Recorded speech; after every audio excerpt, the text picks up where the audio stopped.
di luar kesibukan Bapak sebagai profesional, pengusaha, dan yang di organisasi, apa ini hobi yang Bapak lakukan? Oke.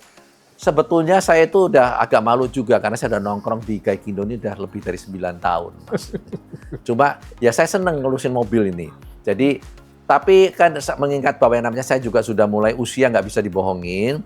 Jadi saya juga harus menjaga kesehatan. Ya. Kebanyakan saya melakukan yang namanya olahraga ringan dalam arti kata bahwa saya melakukan jalan pagi dan juga ke gym aja yang saya lakukan untuk menjaga kesehatan. Hobi saya yang paling utama terus terang kulineran lah. Di mana Pak kalau kulineran? Saya kulineran ya terutama ya di Indonesia.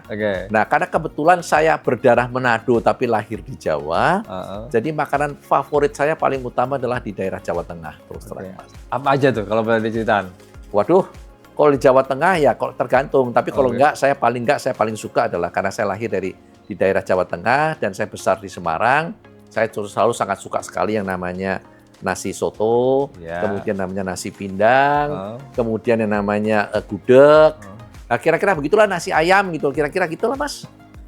Di Jakarta kan nggak susah cari itu. Nggak susah. Makanya beberapa kali saya mencoba mencari makanan-makanan khas Jawa Tengah di daerah Jakarta ini. Misalnya kemarin saya coba di daerah Alam Sutra, ada satu restoran Semarang katanya, saya coba. Tapi saya tidak terbatas di situ karena saya sangat menyukai makanan. Memang saya lahirnya di Jawa Tengah, saya menyukai makanan Jawa Tengah, tapi kayak seperti makanan Manado, kemudian saya kalau ke daerah Sumatera, ke daerah Medan dan segala macam, saya pasti cari. Kalimantan, di daerah Pontianak maupun di Palembang, saya pun juga cari semuanya. Ya, pokoknya agenda utamanya setelah selalu cari kegiatan ini kulineran, Pak ya? Pasti kulineran. Ya. Nah, ini bagaimana tipsnya? Kulineran, makannya oke, tapi tidak gemuk, Bapak, ini gimana caranya? Nah, itu yang paling susah, Mas. Tapi terus terang saya sangat menjaga, tapi walaupun agak susah, akhirnya saya ketemu tips, saya coba jalankan beberapa lama, itu adalah yang namanya intermittent.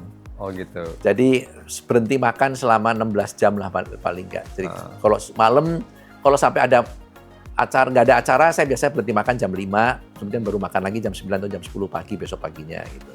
Jadi jam 5 sampai jam 9 pagi jangan makan. Itu sudah dipraktekkan sejak kapan, Pak? Kira-kira baru setahun ini, Mas. Ya, jadi kira-kira itu 16 jam. Tapi kalau ada dinner sampai jam 8 malam, berarti besoknya nggak bisa makan sampai jam 12. Intinya gitu, minimum 16 jam lah. Kadang-kadang 16 atau 17 jam gitu aja. Itu Bapak dapat dari saran dokter atau kesadaran sendiri mencari? Saya dengar dari teman-teman aja, nggak pakai dokter-dokteran. Nah, kalau saya terus terang rada ini, karena kalau dokter bilang jangan makan ini, jangan makan itu, pusing saya. Saya ganti dokter supaya dokternya bilang boleh, baru saya ketemu dia. Jadi ganti dokternya malahan saya. Soalnya kan kita adalah dokter buat diri kita sendiri, Pak ya? Tapi syukur alhamdulillah, terakhir hasil cek juga masih oke semuanya, Mas. Intinya luar biasa. Oke. Berarti walaupun sekarang intermittent, tidak ada yang pantang, Pak ya? Nggak ada, saya nggak ada pantang. Cuma yang beberapa memang saya kurangin, kayak seperti makanan manis. Terakhir-terakhir ini saya agak kurangin.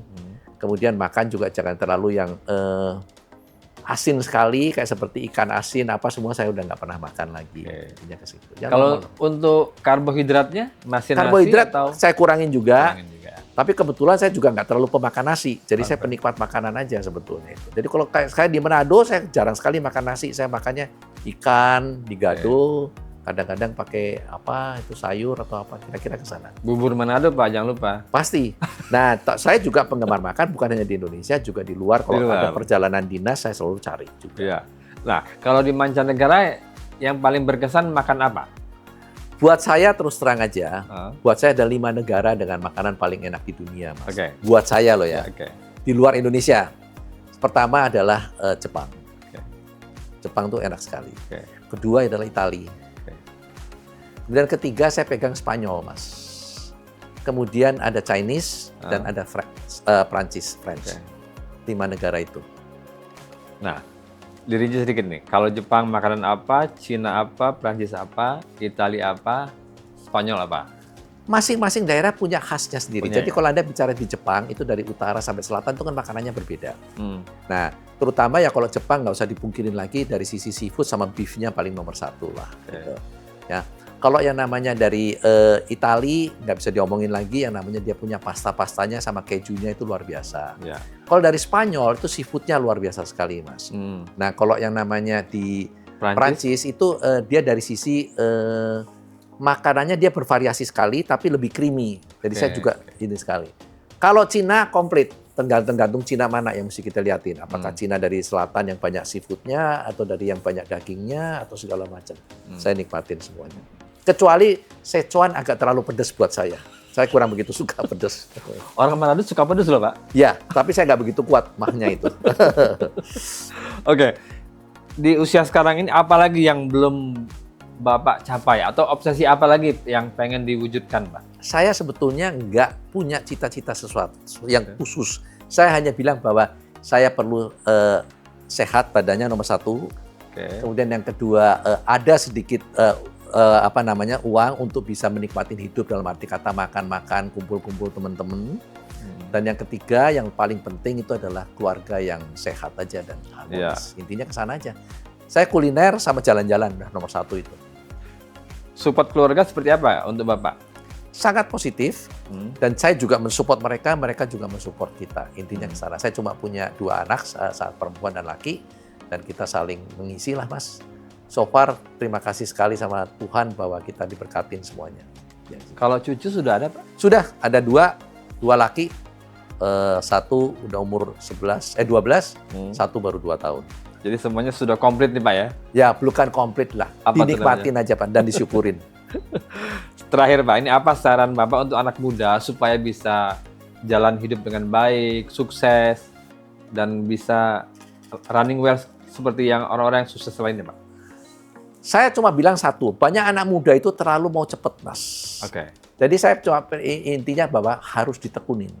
Nggak ada pekerjaan yang tidak ditekunin terus bisa sukses itu enggak. Harus ditekunin betul-betul. Jadi kalau mesti dikerjakan ya dikerjakan. Nggak ada kata-kata kita nggak perlu work hard, cuma work smart. Nggak bisa. Kita harus work hard juga. Selain work smart. Tapi semuanya harus ditekunin, yang sabar. Kemudian yang namanya kita juga nggak boleh nyerah. Intinya cuma itu aja. Dinikmati prosesnya, Pak. Betul. Intinya ke sana.